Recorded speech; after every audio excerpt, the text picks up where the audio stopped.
अस्सलाम वालेकुम student, welcome back to my YouTube channel. तो काफ़ी लोग टिप्स के बारे में बात कर रहे थे कि IGC2 जो है हमारी जो रिपोर्ट होती है, जो हमने रिस्क असेसमेंट बनानी है, उसके बारे में टिप्स दे दी जाएँ। देखिए, आपको निबोश ने साथ में एक सैंपल दिया होता है। अब वो सैंपल आपके पास एक क्या कह सकते हैं गाइडलाइन है। आपने सैंपल को सिंपली फॉलो करना है। सबसे पहले क्या है, कंपनी का डिस्क्रिप्शन। अब कंपनी का डिस्क्रिप्शन, कंपनी की इन्फॉर्मेशन, कंपनी के बारे में जो इंस्ट्रक्शंस हैं, जो कंपनी के बारे में मालूमात है, वो आपकी सोशल है।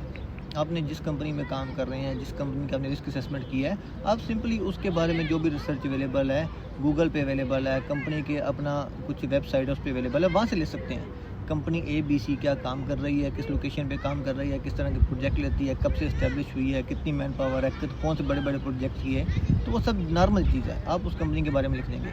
नेक्स्ट क्या है, उस कंपनी के अंदर कितने लोग काम कर रहे हैं, कितने डिपार्टमेंट काम कर रहे हैं, कौन से डिपार्टमेंट इन हाउस हैं, कौन से डिपार्टमेंट आउटसोर्स किए हुए हैं। तो ये सब इन्फॉर्मेशन आप कंपनी की प्रोफाइल से ले सकते हैं, जो कंपनी काम कर रही है।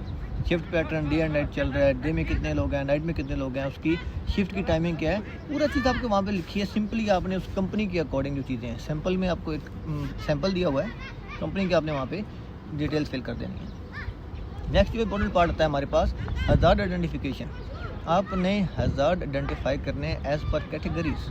मैकेनिकल हज़ार्ड हो सकते हैं, केमिकल हज़ार्ड हो सकते हैं, एनवायरमेंटल हो सकते हैं, फिजिकल हो सकते हैं। उसके बाद आपके पास मल्टीपल कैटेगरीज़ हैं। आपने 10 कैटेगरीज, फायर हज़ार्ड हो सकते हैं, वहाँ पे स्लिप एंड ट्रिप हो सकता है। तमाम कैटेगरीज़ के आपने एक एक हज़ार्ड आइडेंटिफाई करना है। एक कैटेगरी की एक से ज़्यादा भी हो सकते हैं। आपको उसका पूरा सीक्वेंस, अनसेफ एक्ट या कंडीशन है, हु माइट बी हार्म्ड है, कंट्रोल मेजर एग्जिस्टेड क्या थे, एग्जिस्टेड कंट्रोल मेजर के बाद रेजिडुअल रिस्क क्या था, एक लंबी डिस्क्रिप्शन हो जाएगी। लेकिन आपने एडिशनल कंट्रोल मेजर इम्प्लीमेंट करवाने के बाद रिस्क लेवल कैसे आपने रिड्यूस किया, आपने रिस्क असेसमेंट बना देना। अब नेक्स्ट पार्ट क्या होगा, जो आपने 10 हज़ार्ड आइडेंटिफाई किए हैं, उसके अंदर से आपने 3 मेजर इम्पैक्टफुल जो हज़ार्ड आइडेंटिफाई करने हैं, सेलेक्ट करने हैं, जिनसे कंपनी का ऑपरेशन, जिससे कंपनी की रेपुटेशन, हेल्थ या किसी भी चीज़ से कंपनी को इम्पैक्ट ज़्यादा हो सकता है। तो आपने 3 area for improvement, high risk activity, उनको आइडेंटिफाई कर लिया। अब आपने उनके बारे में जस्टिफिकेशन देनी है। जस्टिफिकेशन क्या होंगी, why we have to manage safety, 3 justification हैं। सबसे पहले क्या हो सकती है, हमारे पास मॉरल रीज़न। आपने कंपनी का ओवरऑल जनरल मॉरल रीज़न, या आपने गूगल से सर्च नहीं करनी, क्या करना है, आपने सबसे पहले मॉरल रीज़न देनी है कि why we have to introduce this control measures to reduce risk level of this particular hazard. जो हाई रिस्क एरिया था, उसको, उसमें रिस्क लेवल कम करने के लिए हमें सेफ्टी क्यों इम्प्लीमेंट करनी है, आपने उसकी मॉरल ऑब्लिगेशन बतानी है।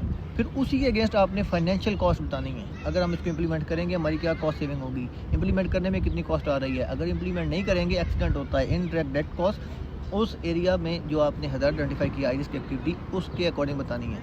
लीगल रिक्वायरमेंट, नॉन कंप्लाइंस पे क्या हमारे पास अथॉरिटीज़ के पॉइंट हो सकते हैं,